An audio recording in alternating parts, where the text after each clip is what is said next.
माताओं, भाइयों, बहनों, मैं आज मध्य प्रदेश के पूरे आदिवासी समाज के भाइयों बहनों को कहने आया हूं। यूपीए की सरकार थी, कांग्रेस की सरकार थी, कमलनाथ और बंटा धार की केंद्र में सरकार थी। मनमोहन सिंह ने एक स्टेटमेंट किया, वो प्रधानमंत्री थे, उन्होंने एक स्टेटमेंट किया। क्या स्टेटमेंट किया?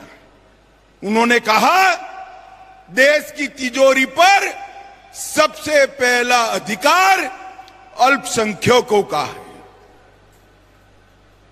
सबने विरोध किया मगर वो नहीं माने। अल्पसंख्यक तुष्टीकरण में कांग्रेस डूबी रही। अंततः गत्वा 2014 में मोदी जी की सरकार आई।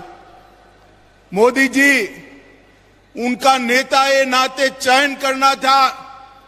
संसद में जा रहे थे, संसद की भूमि को प्रणाम किया, मत्था टेका, संसद में गए और उन्होंने सारे सांसदों को भाषण दिया कि मेरी सरकार आदिवासियों की सरकार है, दलितों की सरकार है, पिछड़ों की सरकार है और गरीबों की सरकार।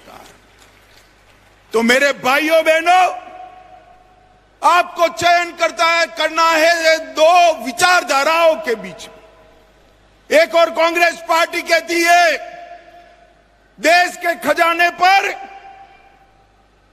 अल्पसंख्यकों का पहला अधिकार है, और दूसरी ओर देश के प्रधानमंत्री और भाजपा के नेता नरेंद्र मोदी जी कहते हैं देश के खजाने पर मेरे आदिवासी भाई बहन और गरीबों का अधिकार है, अधिकार है।